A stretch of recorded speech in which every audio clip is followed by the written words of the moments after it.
Greetings from LifePoint. LifePoint is a program by the Society of Shing Hong Welfare Services.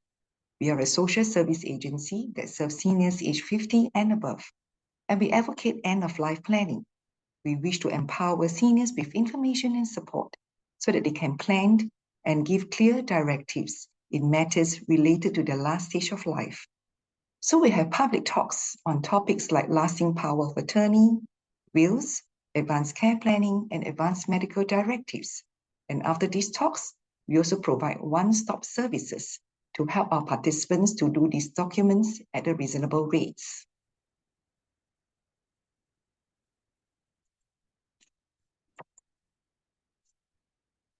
For today, my talk will be focused on advanced care planning. In short, it is known as ACP. Now, Singapore population is rapidly aging. By the year 2030, 1 in 4 Singaporeans will be aged 65 and above, with 60% of the elderly residents aged 65 years and older to be known to be suffering from at least one chronic condition, example, diabetes, high blood pressure, and high cholesterol. Healthcare is an important factor in the overall care plan for the elderly. With more educated elderly residents, technological advances in healthcare, and the growing acceptance of the patient making their own healthcare decisions, advanced care planning becomes increasingly important and would better prepare Singapore residents for their future healthcare needs and decisions.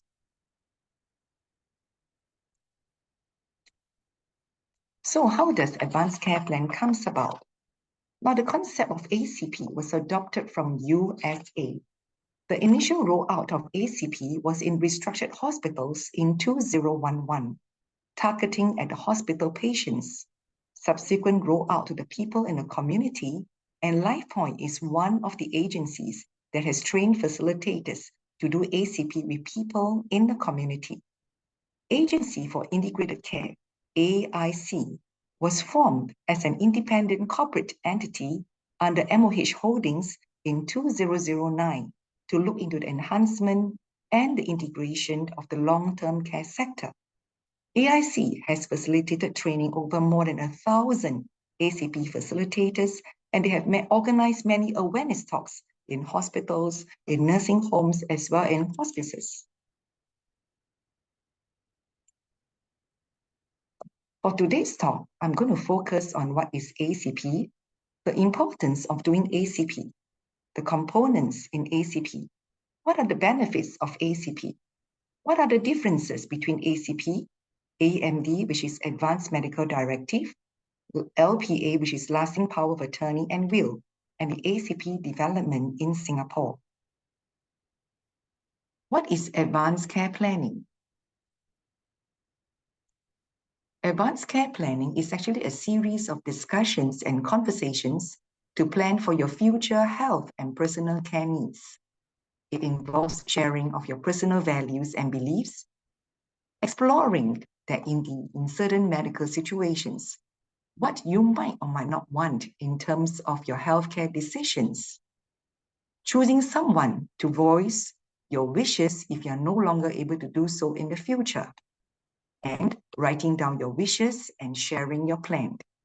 Now, ACP is not a legal document, and it can be updated anytime. ACP is also not limited to only people who are ill or old. I have clients who are as young as in their 30s and they are healthy, but yet they find that it's important to do advanced care planning. The importance of ACP. Now, I would believe that all of you would agree that life is unpredictable.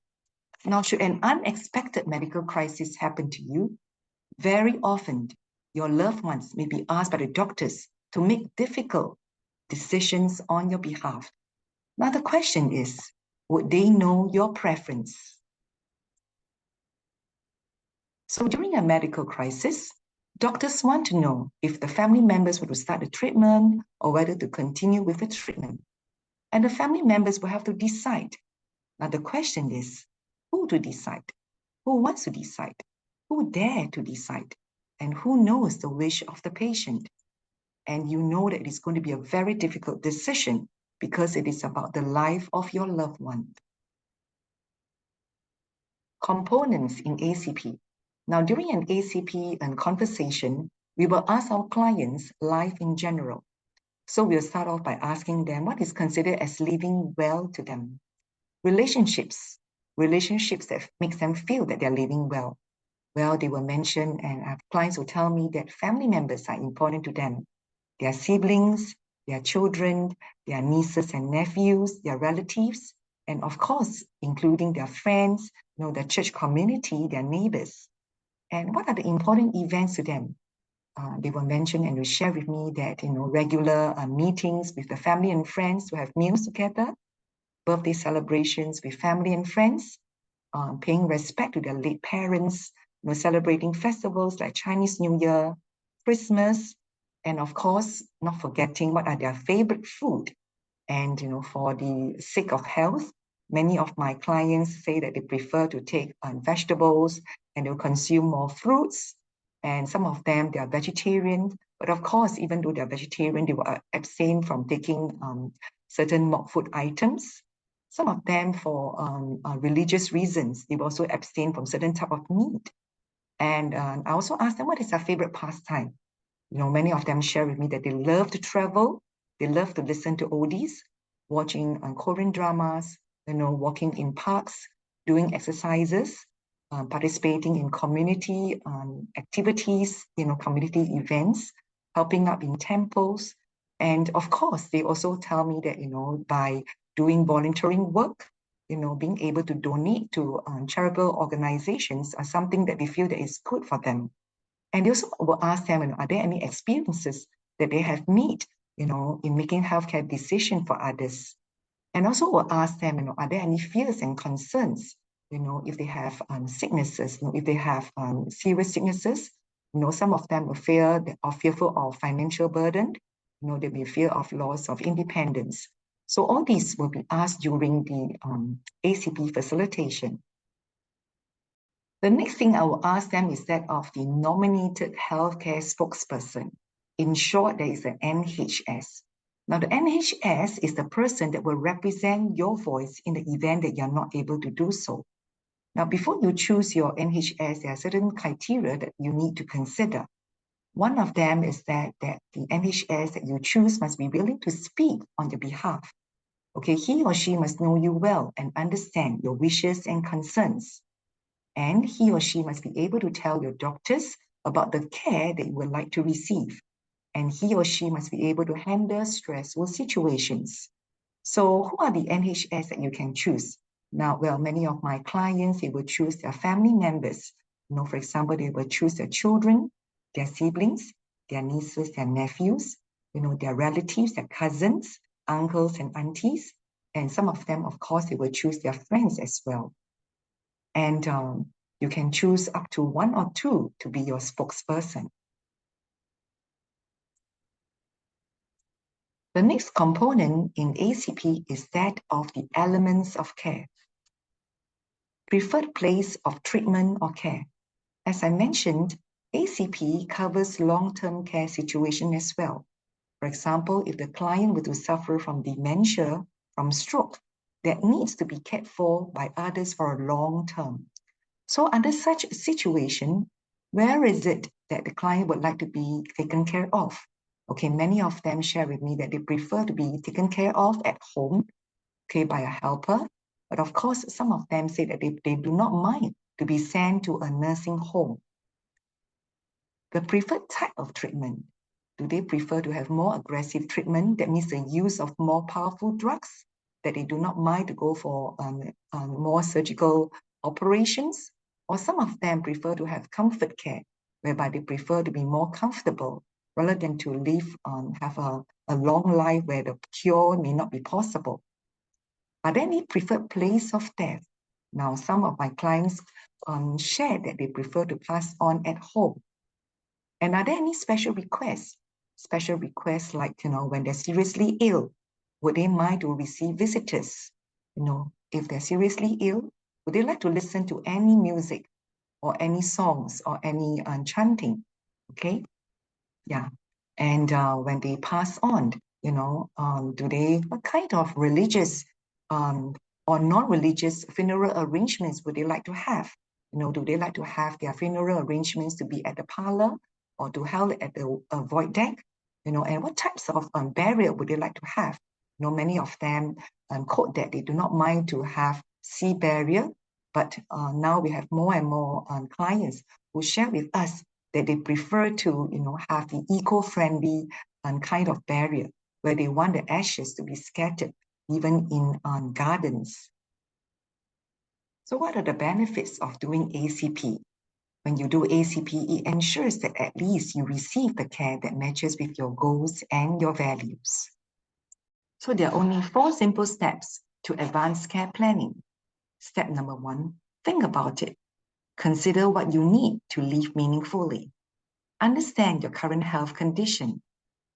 Discuss with your loved one. Talk to others about your wishes and goals for care in the future, and choose 1 or 2 trusted individuals to be your voice. Step number 3, put your wishes in the plan. Record your decisions and wishes on an ACP document. Share and discuss your preferences with an ACP facilitator. And step number 4, review your preferences. Update your plan if your preferences change.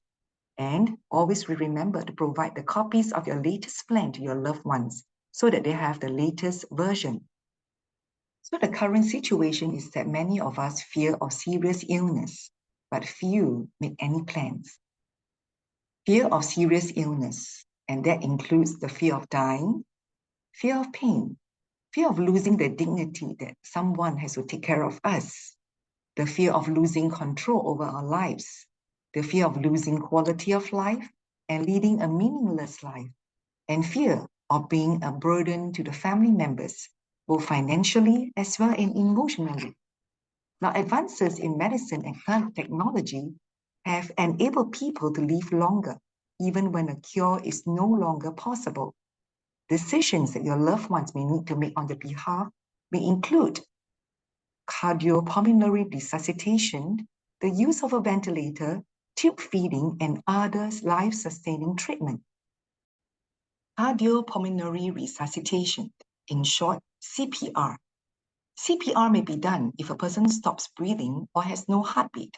It can include breathing into a person's mouth and pressing on his chest to enable his heart to start again, or electric shocks to start the heart, or inserting a tube to the person's mouth to aid his breathing. And it must be done within 10 minutes of heart failure, because 10% less chance of surviving with every minute lost. And the whole process may last for 15 to 30 minutes. Now, CPR may not work if the person has chronic medical problems, such as underlying heart or lung disease, or the person has illness that is terminal, or the person is old and frail. Now, let's take a look at the success rates of CPR. For hospitalized patients, less than 17%. Patient at end-stage chronic illness, less than 5%. Frail elderly living in long-term care facilities, less than 2%. And the outcomes of CPR may include rib fractures, permanent brain damage, or there may be a need to be on a breathing machine, or a care in the intensive care unit is usually required. Life-sustaining treatments. Now, even if CPR is successful, the patient may still need to have life-sustaining treatment. Life-sustaining treatment is any intervention that prolongs life and may not be highly technical, invasive, or complicated. Examples of life-sustaining treatment include artificial ventilation. Artificial ventilation is the use of machine to assist in breathing. A person may require intubation if he is unable to breathe for himself. Artificial nutrition and hydration is a life-sustaining medical treatment that allows patients to receive food and fluids when they are no longer able to eat or drink to the mouth, and the nutritional supplements are given to the tube to help meet their nutritional needs. And the person may have a tube that leads from the nose to the stomach or from the skin to the stomach. Now, other forms of life-sustaining treatment include the use of antibiotics, dialysis, or medications or devices that control blood pressure or heart rhythm.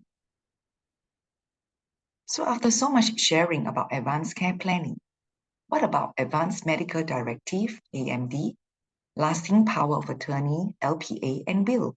What are the differences between these documents? Advanced Medical Directive, AMD. AMD is a legal document that you sign in advance to inform the doctors that's treating you that in the event that you become terminally ill and unconscious, that you do not want to have any extraordinary life-sustaining treatment to be used to prolong your life. Now, to be considered as terminally ill, there must be 3 doctors that certify that you're terminally ill before this document can be activated. Now, you can get this AMD sign in the polyclinic, hospital, or with a family doctor. Lasting Power of Attorney, LPA. Now, LPA is also a legal document that you sign when you have the mental capacity. In this document, you will appoint one or more than one person to make financial or personal welfare decisions on your behalf when you no longer have the capacity to do so. Now, this document you can sign with a lawyer or a doctor or a psychiatrist. A will. A will is also a legal document that you sign that states that what happened to you after you pass on, what you would like to happen to your estate, that is your property and assets. So this document, the will only be used after you pass on. ACP development in Singapore. If you'd like to find out a little bit more about advanced care planning, you can go to this particular website. And if you are keen to do one, you can go to this particular website. They'll be able to show you the various service providers they are doing on ACP. And that include the polyclinics, hospitals like SGH, Tan Tock Seng, KK Hospital, Changi Hospital. You also can do advanced care planning with us at LifePoint. We are located at 175 McPherson Road, and you can actually give us a call or drop us an email, or you can actually do it at our Family Service Center that is located at Hougang Street 21.